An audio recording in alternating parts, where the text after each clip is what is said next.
മോഹൻലാലിൻ്റെ evergreen action drama ഹിറ്റായിട്ടുള്ള രാവണപ്രഭുവിന് 25 വയസ്സ് തികയുകയാണ്. 2001 August 31 പുറത്തിറങ്ങിയ രാവണപ്രഭു അന്നുവരെയുള്ള കളക്ഷൻ റെക്കോർഡുകളെല്ലാം ഭേദിച്ച് 19.70 കോടിയാണ് കളക്ട് ചെയ്തത്. രഞ്ജിത്ത് എന്ന അതിപ്രഗത്ഭനായ എഴുത്തുകാരൻ്റെ അതിമനോഹരമായ തിരക്കഥ തന്നെയായിരുന്നു ആ ചലച്ചിത്രത്തിൻ്റെ നട്ടെല്ല്.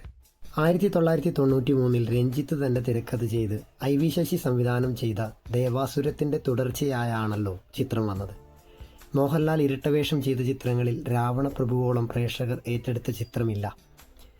മംഗലശ്ശേരി നീലകണ്ഠനും MN കാർത്തികേയനുമെല്ലാം ഇന്നും TV സ്ക്രീനുകളിൽ നിറഞ്ഞോടുന്നുമുണ്ടല്ലോ. നെപ്പോളിയൻ അനശ്വരമാക്കിയ മുണ്ടക്കൽ ശേഖരനും നായകനോളം പ്രേക്ഷകർ ഓർത്തിരിക്കുന്ന കഥാപാത്രമായി. ഗായികയായ വസുന്ധരദാസ് ജാനകിയായി നായികാവേഷം ഭംഗിയാക്കി. സിദ്ദിഖും സായ്കുമാറും രേവതിയും ഇന്നസെൻറ്റും വിജയരാഘവനുമെല്ലാം വലിയ താരനിരയിൽ പ്രമുഖരുമായി.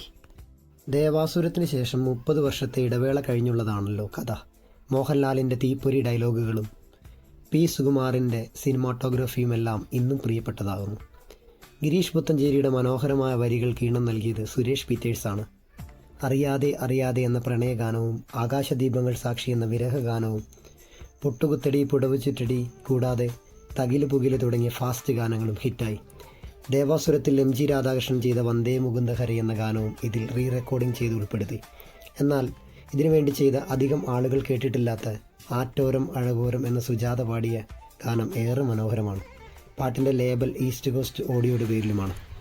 ആൻ്റണി പെരുമ്പാവൂർ നിർമ്മിച്ച് രഞ്ജിത്ത് സംവിധാനം ചെയ്ത ഈ ചിത്രത്തിൻ്റെ എഡിറ്റിംഗ് രഞ്ജൻ അബ്രഹാമും ബാക്ക്ഗ്രൗണ്ട് സ്കോർ രാജാമണിയുമാണ്. ആശീർവാദ് സിനിമാസിൻ്റെ ഈ ചിത്രം വിതരണത്തിനെത്തിച്ചത് സ്വർഗചിത്രയുമാണ്. തിയേറ്ററിൽ വലിയ ചലനമുണ്ടാക്കിയ ഈ ചിത്രത്തിന് കേരള സ്റ്റേറ്റ് ഫിലിം അവാർഡ് ലഭിക്കുകയുണ്ടായി. ഇതിലെ ഗാനത്തിന് യേശുദാസിനും അവാർഡ് ലഭിച്ചു. 2025 ഒക്ടോബർ 10 ഇതിൻ്റെ 4K ഡോൾബി ആറ്റ്മോസ് വെർഷനും പുറത്തിറങ്ങുകയുണ്ടായി. സവാരി ഗിരിഗിരി പോലുള്ള മാസ്റ്റർ പീസ് ഡയലോഗുകൾ മോഹൻലാലിനെ ഇഷ്ടപ്പെടുന്നവർക്ക് മറക്കാനാകുമോ? എന്തായാലും മോഹൻലാലിൻ്റെ പ്രതിഭയെ ഏറ്റവും ഉയർന്ന നിലയിൽ ഉപയോഗിക്കാൻ രഞ്ജിത്ത് എന്ന പ്രതിഭാശാലിയായ സംവിധായകന് ഇതിലും കഴിഞ്ഞിട്ടുണ്ട്. മലയാളത്തിലെ മികച്ച ആക്ഷൻ ചിത്രങ്ങളിൽ രാവണപ്രഭുവിൻ്റെ സ്ഥാനം ഒന്ന് വേറെ തന്നെയുമാണ്.